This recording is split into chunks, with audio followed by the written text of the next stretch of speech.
और जब वो न्यायपालिका से न्यायाधीश महोदय जब बोलेंगे, जब रिटायर कर जाएंगे, तो वो बोलेंगे कि मुझ पर दबाव पड़ रहा था।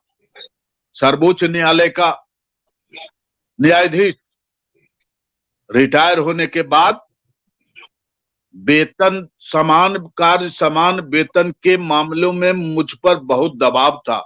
कौन दबाव जी? और जितने भी न्यायाधीश जो आज जो अब ये कर रहे हैं सरेआम सामाजिकी में, ये कानून का उल्लंघन कर रहे हैं, इन पर एफआईआर होना चाहिए। शिक्षकों को समस्याओं के चक्रव्यूह रचकर वर्तमान सरकार और पूर्व की सरकार और उनके नौकरशाह अपनी पीठ थपथपा रहे हैं और राज्यपाल महोदय मोहरा बन गए हैं। और वह भी राजनीतिक दल से आते हैं ना, और राजनीतिक दलों के चक्रव्यूह में शिक्षक फंस गए हैं। चूंकि इनके जितने भी पहल हैं, चाहे वो राजनीतिक दलों के हों, शिक्षक संगठनों के हों, या शिक्षक संघ के कतिपय राजनीतिक दलों के हाथ में जो बंधे हुए हैं उन लोगों का हो, ये सभी अलोकतांत्रिक, अव्यवहारिक और असंवैधानिक पहल कर रहे हैं, जिसके चलते आज शिक्षक बेचारे बने हुए हैं। उनके सामने समस्याओं का एक पहाड़ सा खड़ा हो गया है। वो किन मुद्दों पर लड़ाई करें? सारे मुद्दे जो उनके जो जेन्युइन हैं, जो संवैधानिक मुद्दे हैं, जिन पर उनका अधिकार होना चाहिए, जैसे बाल अधिकार अधिनियम, शिक्षा अधिकार अधिनियम और जितनी भी पॉलिसियां हैं और शिक्षकों की जितनी भी सुविधाएं हैं, उसको छीन ली गई है और छीन कर छोटे मोटे मुद्दों पर उलझा कर रखा गया है। यहां तो न ओपीएस की बात हो रही है, पुरानी पेंशन की बात हो रही है, न इनके वेतनमान की बात हो रही है, न इनके पदोन्नति और प्रोन्नति की बात हो रही है, न इनकी सुविधाओं की बात हो रही है, न इनके सेवा शर्त की बात हो रही है, न इनके स्थानांतरण नियमावली की बात हो रही है, न इनके ग्रेजुटी की बात हो रही है, नहीं, बहुत सारी ऐसी समस्याएं हैं। इनके साथ सारी समस्याओं को गौन कर दिया गया, दरकिनार कर दिया गया है। इसके लिए जिम्मेवार कौन है, ये समझ में नहीं आ रहा। न्यायालय भी जो है, आप पूरे भारतवर्ष में पढ़ रहे हैं कि न्यायालयों के जितने भी न्यायाधीश हैं, जो पद पर रहते हुए सरकार की आलोचना नहीं करते हैं, और जब पद से सेवानिवृत्त हो जाते हैं तो सरकार की भर्त्सना करते हैं। कार्य मुझ पर दबाव पड़ रहा है, मुझ पर दबाव डाल रहे थे, मैं ये नहीं कर सकता था। शर्म नहीं आनी चाहिए ऐसे न्यायाधीशों को, चुल्लू भर पानी में डूब के मर जाना चाहिए। और राज्यपाल महोदय को अगर जरा सा भी नैतिकता है तो इस्तीफा दे देना चाहिए। ये धनखड़ और ममता बनर्जी का हाल बनाए हुए हैं, पश्चिम बंगाल की तरह। यह भी पदोन्नति के चक्कर में है।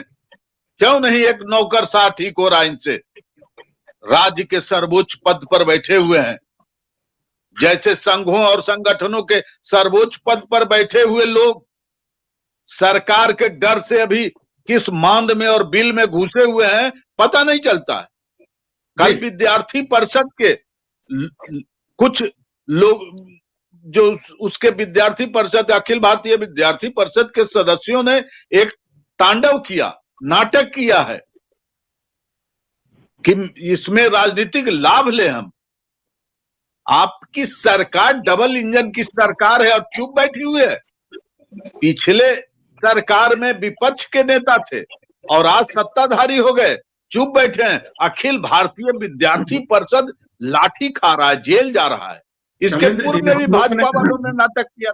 उससे भी बदतर बंधुआ मजदूर, तो कम से कम वह बंधुआ कहलाता है। ये पढ़े लिखे शिक्षक और चुप हैं। जो इनके नेतृत्व करता थे वो जब चुप हो गए तो इनका आधार क्या है?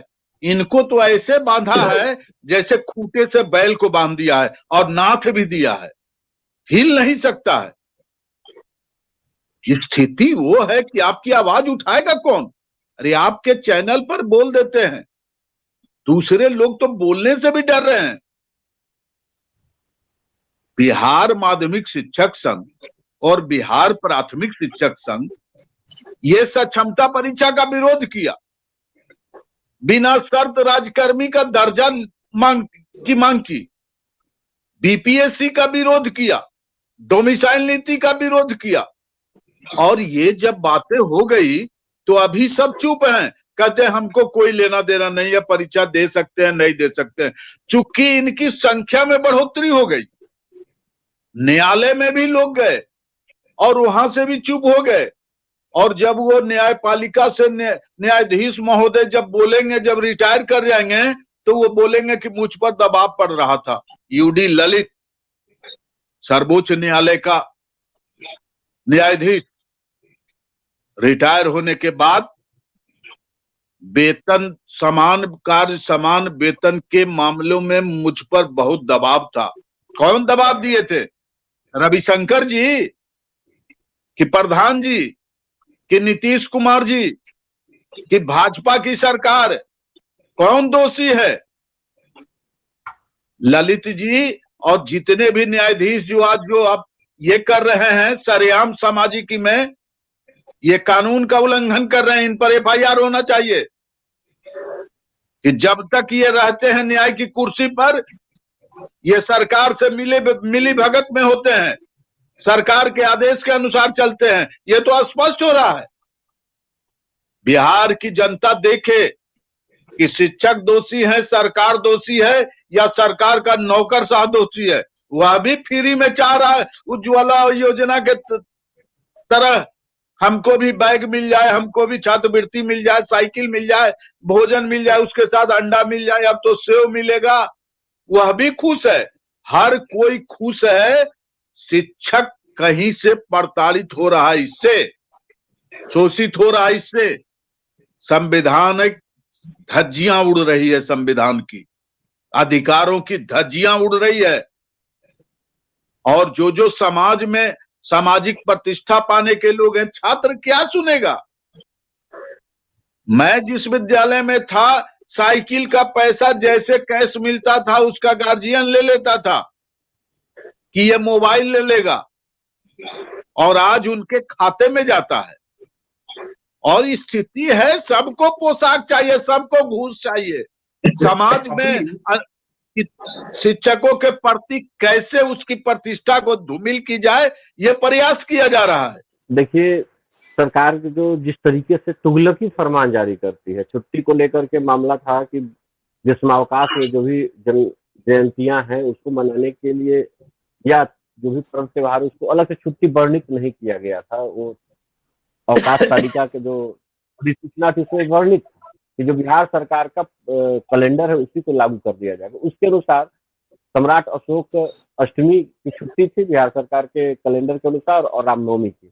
हम लोगों ने छुट्टी घोषित कर दिया। शाम में हम लोगों के पास पत्र जारी होकर के आता है कि जयंती मनाना है विद्यालयों में। एक कल्पना कीजिए कि बच्चे जब छुट्टी होकर के 10 बजे घर जा चुके थे, उसके बाद आदेश आता है कि जयंती मनाना है। अब बच्चे को पकड़ के लाने की नौबत। शिक्षा विभाग में, जैसे शैलेंद्र जी ने कहा ना कि बिल्कुल बंधुआ मजदूर से भी खराब स्थिति शिक्षकों की हो गई। और इसका दोषी कौन है? खुद शिक्षक समाज उसके लिए दोषी है, कि शिक्षक संगठन दोषी है, कि समाज दोषी है। सबको लूट की आजादी चाहिए। शिक्षक जो छात्र हैं उनको भी लूट की आजादी चाहिए। और शिक्षक जितने प्रताड़ित होते हैं उनके अभिभावकों को भी आनंद आता है, समाज के नेताओं को आनंद आता है, जनप्रतिनिधियों को आता है, अधिकारियों को आनंद आता है कि शिक्षकों को प्रताड़ित किया जाए। और इसका परिणाम ये हो रहा है कि जिसके लिए ये व्यवस्था बनी है, शिक्षक किसके लिए है? छात्रों के लिए, शिक्षा के हित के लिए, और उसका विनाश निश्चित नजर आता है। एक ये जो सोचा जा रहा है कि 2 घंटे में बच्चों को पढ़ा करके हम बहुत बड़े अधिकारी बना देंगे और शिक्षा में सुधार हो जाएगा, ऐसा कुछ दिखाई नहीं दे रहा है। जो शिक्षक पहले पठन पाठन कराते थे, अब विद्यालय में भले शिक्षक बन जा रहे हो, और उनकी मन स्थिति को अगर सही तरीके से नहीं पकड़ा जाएगा, सही तरीके से उनको नहीं सम्मानजनक तरीके से रखा जाएगा। तो आप शिक्षक को कैद करके क्लासरूम में रख सकते हैं, पठन पाठन कराने की मन स्थिति नहीं बना सकते हैं।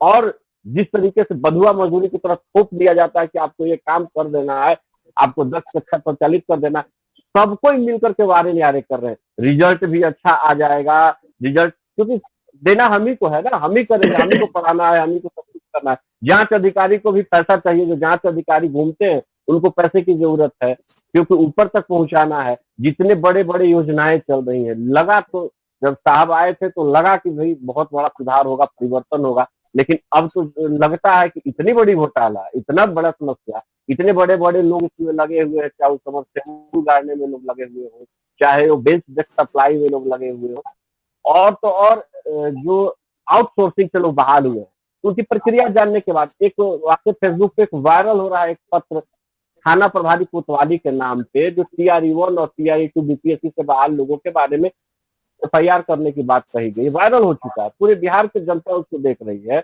उसमें जो वर्णित है, यानी BPSC में जो बहाल होकर के आए हैं, उनकी भी मेधा को सरकार ने जूते की नोक पे रख दिया। पहले तो मुखिया जी वाले शिक्षा मित्र लोगों को सवालिया निशान होते थे, बाद में TET वाले लोग पे भी TET के सर्टिफिकेट पर सवालिया निशान हुआ। यानी जिस प्रक्रिया से शिक्षक आएंगे, शिक्षक पद को ही सम्मान से समाप्त करने का पूरा बीड़ा उठा लिया है इस विभाग के अधिकारियों ने। शिक्षक के प्रति जो समाज में सम्मान रहता है